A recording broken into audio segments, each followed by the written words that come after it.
हुई कृतिका जमीन पर बेजान पड़ी थी। उसकी आंखों के सामने उसके बचपन का प्यार उसी की सौतेली बहन को गले लगाए खड़ा था। धोखा धोखा दिया है तुम दोनों ने मुझे, कृतिका चिल्लाते हुए बोली। ओ दीदी, तुम तो जानती ही हो ना, एक बार कोई लड़की जेल चली जाए तो उसका फ्यूचर बर्बाद हो जाता है। तुम्हारी माँ की मौत के बाद अब इस दुनिया में तुम्हारी परवाह करने वाला कोई नहीं बचा, तो फिर ऐसी जिंदगी जीकर तुम क्या करोगी? सोनाली ने कहा। मैं सब जान चुकी हूँ, तुम दोनों ने साजिश करके मुझे जेल भेजा और मेरी माँ की मौत भी तुम्हारी वजह से ही हुई, और अब तुम मुझे भी खत्म कर देना चाहते हो। कृतिका इतनी कमजोर हो चुकी थी कि हिल भी नहीं पा रही थी।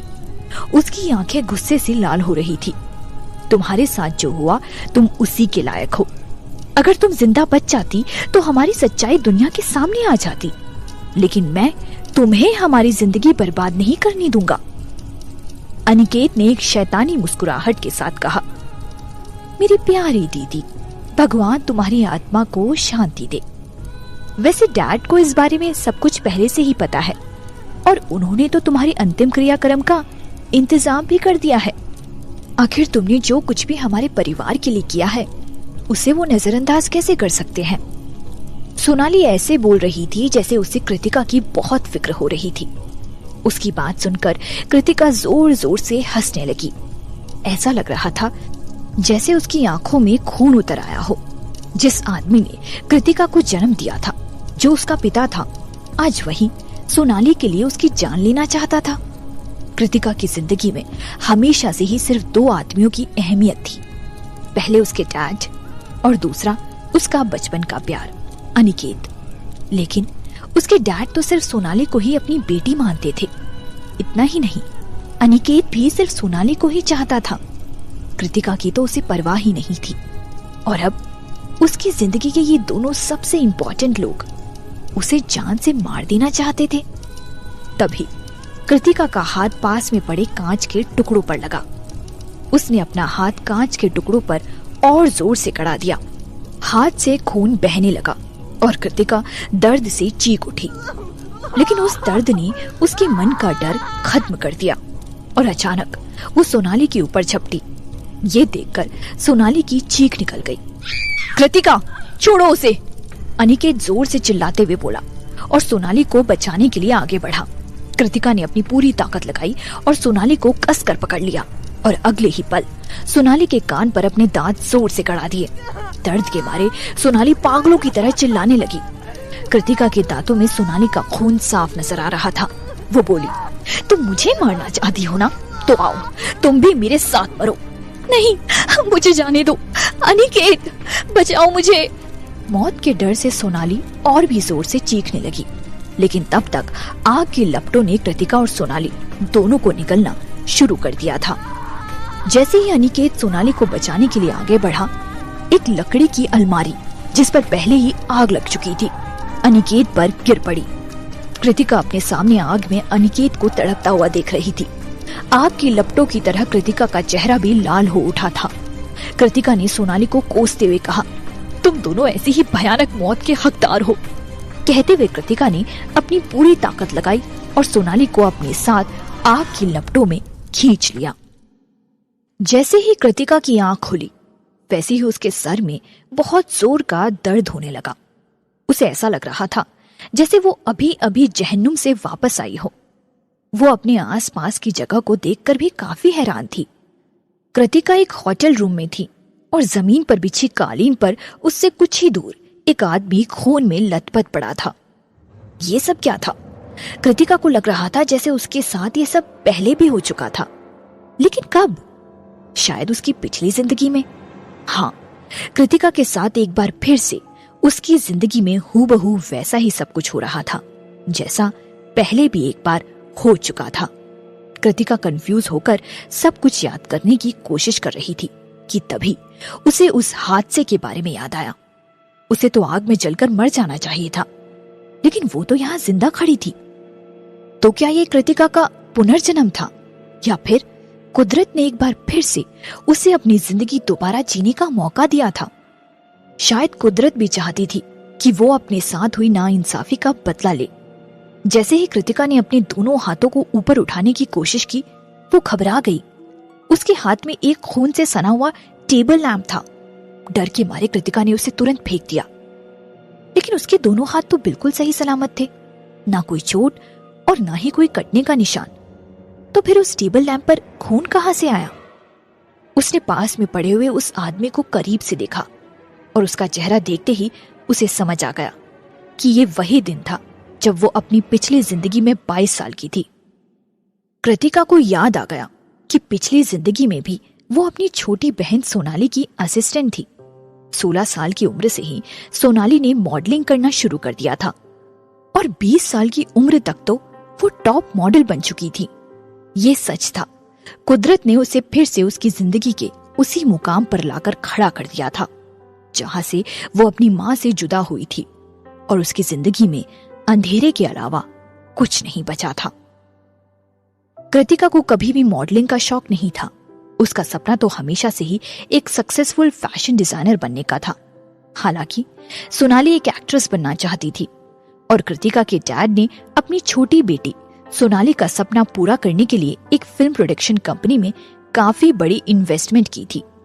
उन्हें डर था कि सोनाली इतनी छोटी उम्र में एंटरटेनमेंट इंडस्ट्री के दांव पेच में फंस जाएगी। इसलिए सोनाली को प्रोटेक्ट करने के लिए उन्होंने अपनी बड़ी बेटी कृतिका की फैशन डिजाइनिंग की पढ़ाई जबरदस्ती छुड़वा दी और उसे सोनाली का असिस्टेंट बना दिया। हालांकि इंडस्ट्री में हर कोई सिर्फ सोनाली को ही राठौड़ परिवार की बेटी समझता था। किसी को यह पता तक नहीं था कि कृतिका भी उसी परिवार की बेटी है। हाँ, कृतिका अपने डैड वीरेंद्र राठौड़ और राठौड़ परिवार की असली बेटी थी, जबकि सोनाली उस परिवार का हिस्सा सिर्फ इसलिए बन पाई थी क्योंकि उसकी मां ने कृतिका के डैड से शादी कर ली थी और इस तरह सोनाली को राठौड़ परिवार का वारिस समझा जाने लगा। लेकिन कृतिका को इन सब बातों से कोई फर्क नहीं पड़ता था। कृतिका की मां बीमार रहती थी और उसके डैड ने उन्हें डिवोर्स दे दिया था। अगर उसे अपनी बीमार मां की चिंता ना होती तो वो कब का उस घर को छोड़कर चली जाती। कृतिका के सामने जमीन पर पड़ा वो आदमी एक बहुत ही फेमस डायरेक्टर था। सोनाली उसकी फिल्म में लीड एक्ट्रेस का रोल करना चाहती थी। उसने सोनाली को उसी रोल के बारे में बात करने के लिए उस होटल रूम में मीटिंग के लिए बुलाया था। लेकिन सब जानते हैं कि इस तरह के होटल रूम में होने वाली मीटिंग में क्या होता है। सोनाली भी पहले से ये सब समझती थी, लेकिन उसके डैड की इतनी पहुंच नहीं थी कि वो इतने बड़े डायरेक्टर को बदले में बिना कुछ दिए अपनी बेटी को लीड एक्ट्रेस बनाने के लिए राजी कर सके। हालांकि राठौड़ परिवार काफी रईस था, लेकिन समाज में उनका रुतबा कुछ खास मजबूत नहीं था। सोनाली अपने साथ कृतिका को भी मीटिंग के लिए ले गई थी, लेकिन वहां पहुंचते ही उस फिल्म डायरेक्टर ने बात करने की जगह उसे इधर उधर छूना शुरू कर दिया। वो तो कृतिका को भी अपने पास बुलाना चाहता था। सोनाली ने कृतिका को वहीं रुककर डायरेक्टर को खुश करने के लिए कहा और खुद वहां से जाने लगी। लेकिन कृतिका इस बात के लिए बिल्कुल तैयार नहीं हुई और वो सोनाली को पकड़कर वहां से जाने से रोकने लगी। सोनाली ने खुद को छुड़ाने के लिए वहीं पास में रखा टेबल लैंप उठाया और जोर से कृतिका के सर पर दे मारा। कृतिका तुरंत बेहोश हो गई, लेकिन टेबल लैंप को जोर से घुमाने के कारण लैंप का पैना किनारा उस डायरेक्टर के गले पर जा लगा, जिसने उसके गले पर एक गहरा घाव बना दिया और ऐसा होते ही उसके गले से तेजी से खून बहने लगा। अगर सच में कुदरत उसकी बीती हुई जिंदगी एक बार फिर दोहरा रही थी तो कृतिका जानती थी कि कुछ ही देर में वहां उसे पकड़ने के लिए कुछ लोग आने वाले थे, क्योंकि पिछली बार भी ऐसा ही हुआ था। वो जानती थी कि उसके बाद से उसकी जिंदगी में अंधेरा छाने वाला था। कृतिका ने मन ही मन सोचा, मुझे यहाँ से निकलना ही होगा। जैसे ही कृतिका खिड़की से भागने के लिए आगे बढ़ी, उसकी नजर जमीन पर पड़े टेबल लैंप पर गई। उसे याद था कि पिछली बार जब वो बेहोश थी तब सोनाली ने अपनी उंगलियों के निशान हटाकर टेबल लैंप को कृतिका के हाथ में थमा दिया था, ताकि सारा इल्जाम कृतिका पर आ जाए। अपनी पिछली जिंदगी में उसे इतनी जल्दी होश नहीं आया था। उस वक्त होटल स्टाफ के आने के बाद भी वो बेहोश थी और उसके हाथ में थमा हुआ टेबल लैंप सबूत था इस बात का कि उसने ही डायरेक्टर को चोट पहुंचाई थी। कृतिका इस बार अपने खिलाफ कोई झूठा सबूत नहीं छोड़ना चाहती थी। उसने तुरंत टेबल लैंप से अपनी उंगलियों के निशान साफ किए और आसपास की जगह को ध्यान से छानने लगी, ताकि ढूंढने पर किसी को उसका एक बाल भी वहां पड़ा दिखाई ना दे। उसके तुरंत बाद वो तेजी से खिड़की पर चढ़कर कमरे से बाहर जाने लगी। जैसे ही कृतिका खिड़की से बाहर बालकनी में पहुंची, उसने छुपकर खिड़की से देखा कि कमरे में कुछ लोग आ रहे थे, लेकिन कृतिका को इस बात की कोई फिक्र नहीं थी कि वो लोग कौन थे। जैसे ही वो लोग बालकनी को चेक करने के लिए आगे बढ़े, कृतिका ने जल्दी से अपना सर घुमाकर इधर उधर देखा। किस्मत से उसके दाएं तरफ के कमरे की खिड़की खुली हुई थी। हालांकि कृतिका को ऊंचाई से बहुत डर लगता था, लेकिन उसने हिम्मत जुटाई और अपने दाएं तरफ वाले कमरे की खिड़की में कूद गई। कृतिका खिड़की से सीधा उस कमरे के फर्श पर जा गिरी। जमीन पर पड़े हुए कृतिका ने जैसे ही सर घुमाकर देखा, उसे किसी के 2 लंबे पैर दिखाई दिए। कृतिका तुरंत पहचान गई कि वो कोई लड़का था। कृतिका ने धीरे धीरे सर ऊपर उठाकर देखा। उस लड़के ने अपनी कमर पर सिर्फ एक टावल बांधा हुआ था। कृतिका तो ये देखकर जैसे बर्फ की तरह जम गई। देखने में वो निहायती हैंडसम था। कोई भी लड़की उसके चेहरे को देखकर उस पर से अपनी आंखें हटा नहीं सकती थी, लेकिन जैसे ही उसने उसके चेहरे को देखा, वो चौंक गई। ये तो निखिल ओबरॉय है ना? कृतिका मन ही मन बोली। पिछली जिंदगी में कृतिका को कभी निखिल ओबरॉय को इतने करीब से देखने का मौका नहीं मिला था। सोनाली की असिस्टेंट के तौर पर वो उसे कुछ फंक्शंस में बस दूर से ही देख पाई थी।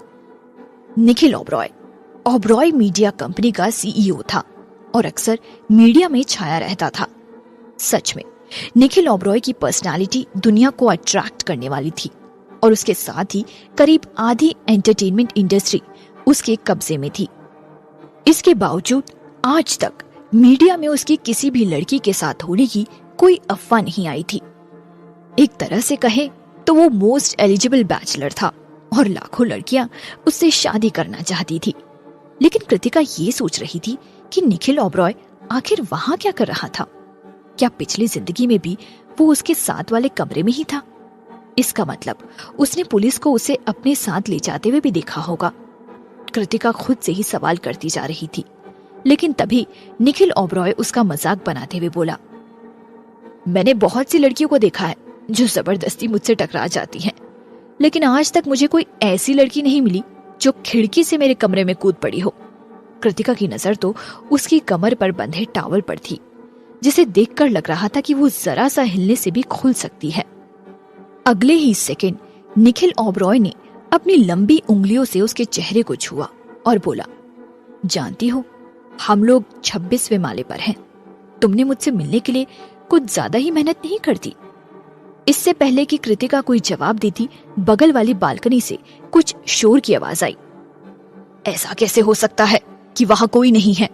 क्या वो लोग बालकनी से भाग गए? आवाज सुनकर कृतिका तो दंग रह गई।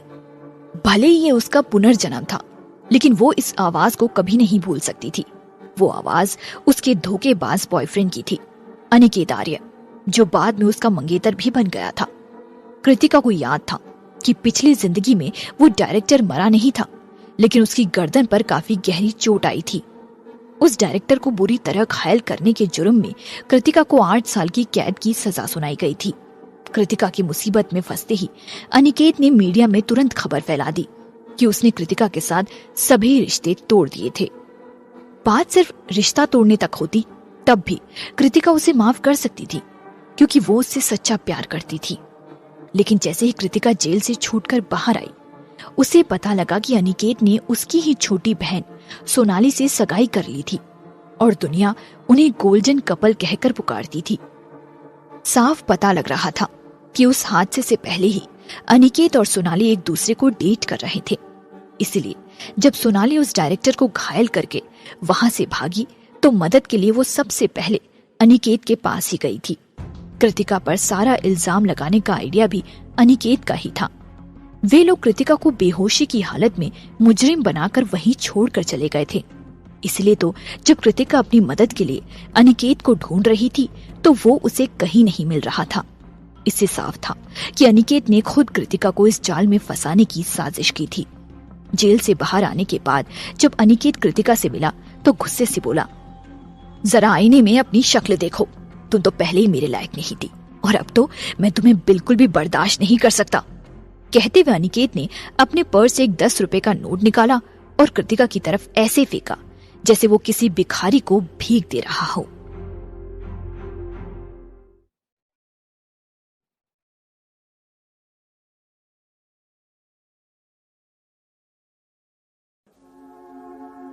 ₹10 का नोट। अनिकेत कृतिका से ऐसे पीछा छुड़ा रहा था जैसे वो कोई भिखारी हो। अनिकेत आर्य कॉरपोरेशन के मालिक का बेटा, फिल्म इंडस्ट्री के बेहतरीन एक्टर्स में से एक और बहुत ही टैलेंटेड प्रोड्यूसर। इतने बड़े और अमीर आदमी के लिए अपने पर्स में ₹10 का नोट ढूंढना सच में बहुत मेहनत का काम था। कृतिका अपने ख्यालों में खोई हुई थी कि तभी डोर बेल की आवाज आई। निखिल ओबरॉय दरवाजे की तरफ बढ़ा और कृतिका मौका पाकर तुरंत बाथरूम में भाग गई। बाथरूम के दरवाजे को अंदर से लॉक करने की आवाज सुनते ही निखिल ने हैरान होकर अपना सर घुमाकर देखा। निखिल तो पहले कृतिका के खिड़की से कमरे में आने को लेकर हैरान था और अब उसका इस तरह बाथरूम में जाकर छिपना। उसके बाद साथ वाले कमरे से शोर की आवाज। निखिल ओबरॉय ये सब सोचकर हैरान था। उधर डोर बेल लगातार बढ़ती जा रही थी। दरवाजा खुलते ही उसे अपने सामने 2 पुलिस ऑफिसर्स के साथ होटल का मैनेजर और एक अनजान आदमी और लड़की दिखाई दिए। वो अनिकेत और सोनाली थे। वो दोनों कमरे के अंदर खड़े निखिल ओबरॉय को देखकर हैरान रह गए। उन्होंने कभी सोचा भी नहीं था कि निखिल ओबरॉय जैसी शख्सियत उनके अगले ही कमरे में होगी। तभी होटल का मैनेजर एक कदम आगे बढ़ते हुए बोला, ओबरॉय साहब, आपको डिस्टर्ब करने के लिए माफी चाहते हैं। आपके साथ वाले कमरे में जो गेस्ट थे, कोई उन पर हमला करके भाग गया है। उन्हें काफी चोट आई है। क्या आप बता सकते हैं कि आपने किसी ऐसे इंसान को तो नहीं देखा जिस पर आपको शक हो? निखिल ओबरॉय मन ही मन कुछ सोचते हुए मुस्कुराने लगा। अच्छा, तो वो लड़की किसी पर हमला करके भागी है। लेकिन इससे पहले वो मैनेजर को कोई जवाब देता, पीछे से उसके कानों में से एक लड़की की मीठी आवाज सुनाई दी, निखिल, तुम्हें इतनी देर क्यों लग रही है? मैं तुम्हारा कितनी देर से इंतजार कर रही हूँ और तुम हो कि। उस आवाज की कशिश किसी को भी अपनी तरफ अट्रैक्ट कर सकती थी। सभी लोग उस आवाज की तरफ देखने लगे। वो आवाज कृतिका की थी। कृतिका को अपने सामने देखकर अनिकेत अपनी आंखें मलते हुए मन ही मन बोला, ये दिल को छूने वाली आवाज कृतिका की है। तभी कृतिका दरवाजे तक आ गई। उसने अपने शरीर पर सिर्फ एक टॉवल लपेटा हुआ था। सफेद रंग के टॉवल में कृतिका का गोरा रंग और भी उभर कर सामने आ रहा था। उसकी रेशम के जैसी मखमली स्किन को देखकर अनिकेत हैरान रह गया। उसे तो पता ही नहीं था कि कृतिका की बॉडी किसी मॉडल से कम नहीं। कृतिका ने आज तक अनिकेत को उसे छूने नहीं दिया था। उसके असूल इन चीजों की इजाजत नहीं देते थे, लेकिन आज तो वो सिर्फ एक टॉवल में निखिल ओबरॉय के रूम में खड़ी थी। निखिल पीछे मुड़ा और अपनी आंखें चढ़ाते हुए कृतिका को देखने लगा। हालांकि कृतिका को इस तरह काफी घबराहट हो रही थी, लेकिन उसने अपनी घबराहट को अपने चेहरे पर नहीं आने दिया, बल्कि वो स्टाइल से चलती हुई निखिल के पास आने लगी। शायद सोनाली की असिस्टेंट बनते बनते उसके अंदर भी थोड़ा बहुत एक्टिंग का हुनर आ गया था। कृतिका आगे बढ़ी और निखिल के गले में अपनी बाहें डालकर खड़ी हो गई। निखिल वैसे ही शांत खड़ा था। वो देखना चाहता था कि आखिर वो लड़की करना क्या चाहती थी। उसको चुपचाप खड़े देखकर नहीं देना चाहती थी। अब उसे सिर्फ अपनी माँ की चिंता थी और वो अपने साथ हुई हर नाइंसाफी का बदला लेना चाहती थी। वो अब पुरानी कृतिका नहीं थी जो दूसरों के दबाव से जीना छोड़ दे। इस बार उसे अपने सारे सपने पूरे करने थे। और कृतिका, ये सब क्या है? तुम यहाँ क्या कर रही हो? अनिकेत गुस्से से बोला। कृतिका इतराती हुई बोली, ओह अनिकेत, तुम अभी तक नहीं समझे मैं यहाँ क्यों हूँ? अपनी आंखों के सामने निखिल ओबरॉय और कृतिका को चावल में लिपटे देख अनिकेत अच्छी तरह समझ चुका था कि वो वहां क्या करने आई थी। तुमने मुझे धोखा दिया। निखिल की बाहों से खुद को छुड़ाने की कोशिश की, लेकिन वो तो अभी भी उसे छोड़ने के लिए तैयार नहीं था। इस वक्त गुस्से के अलावा कुछ और नहीं था। अनिकेत उसके बचपन का प्यार था। कृतिका की माँ और अनिकेत की माँ के बीच काफी अच्छी दोस्ती थी। बचपन में उसकी माँ अनिकेत की अच्छी यादों की वजह से कृतिका को कभी शक तक नहीं हुआ कि अनिकेत उसे धोखा दे रहा था।